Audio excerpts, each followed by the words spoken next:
The Christmasaurus by Tom Fletcher. Chapter 5. The Christmasaurus. A great chitter-natter arose amongst those elves as they fired a relentless round of rhyming questions at Santa. What type of dinosaur? What's its name? Is it dangerous or is it tame? If it's a girl, can we call her Ginny? If it's a boy, look, he's got a thingy. That's enough, Santa commanded, gesturing for the giddy elves to settle down. He wanted to get a better look at the new, freshly hatched member of their North Pole family, who was indeed a boy dinosaur. Thank you, Snozzletrump. Santa slowly walked over to this impossible creature sitting on the floor. The baby dinosaur was unlike any dinosaur Santa had ever seen in any book or museum. At first glance, the dinosaur had deep blue scaly skin that was so reflective and shiny he could almost have been a magnificent translucent ice sculpture. But as Santa stepped closer, he saw that the dinosaur's skin was a combination of thousands of rich colours that made a strange pattern down his spine. Perhaps it was because the dinosaur had been frozen in the ice for so long, or maybe it was pure coincidence. But the patterns on his back looked as if a scattering of large, perfectly symmetrical snowflakes had fallen on his head and all the way down to the tip of his long tail, which was curled up around him like that of a giant scaly cat. The baby dinosaur blinked, and Santa saw that he was nervous. Santa held out one of his big, warm hands and looked deep into the dinosaur's eyes, and the dinosaur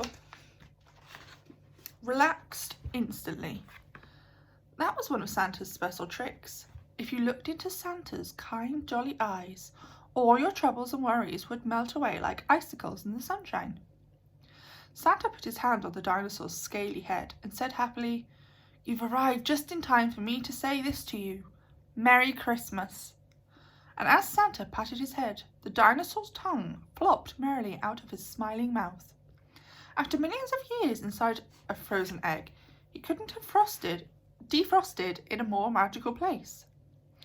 Now what sort of dinosaur are you?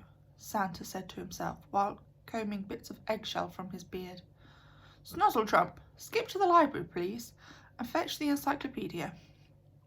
Certainly, Your Merriness. I'll fetch it. Ah! Snozzletrump moaned as Santa booted him out of the room before he could finish his rhyme. Moments later, the elf came skipping back in, carrying an enormous thick book on his head.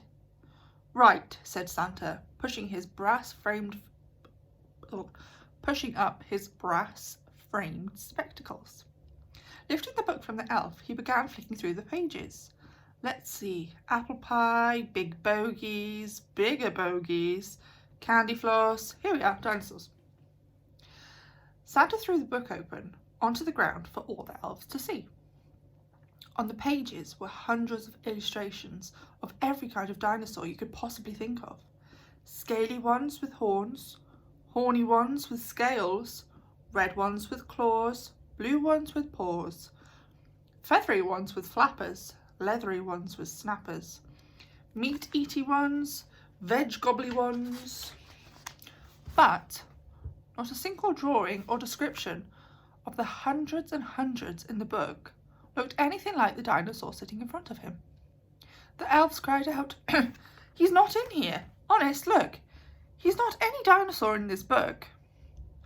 Just then, a grandfather clock chimed, and Spudcheeks the elf came hurrying into the room, singing with some urgency. "The sleigh is loaded and ready to go. You must leave now with a ho-ho-ho. The reindeer are fed and fit to fly. I'll polish your goggles to protect your eyes. The children are sleeping and waiting for toys. We'll look after this dinosaur, won't we, boys?"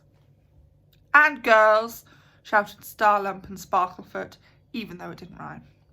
The rest of the 8 elves who had discovered the frozen egg all cheered in agreement.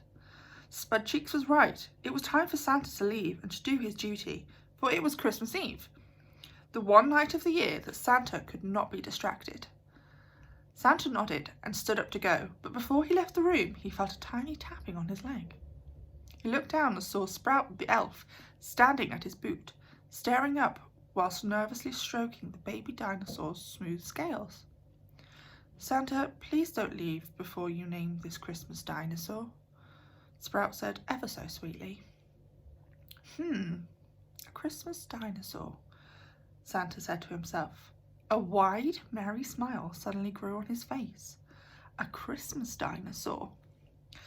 Santa cleared his throat, waved for silence, and in his deepest, richest voice spoke these words.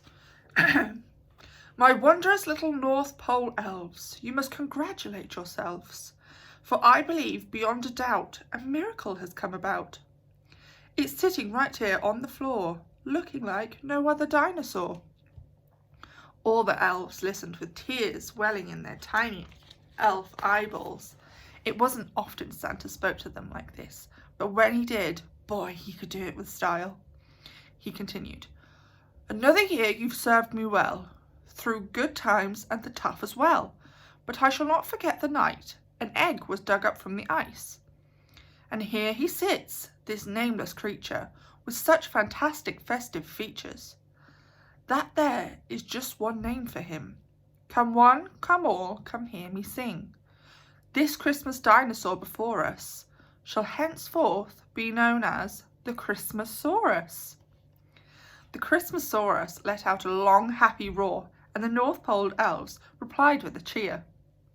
They sang and danced a merry celebration with their new dinosaur friend long into the night, while Santa delivered presents all around the world. It was a Christmas Eve that none of them would ever forget.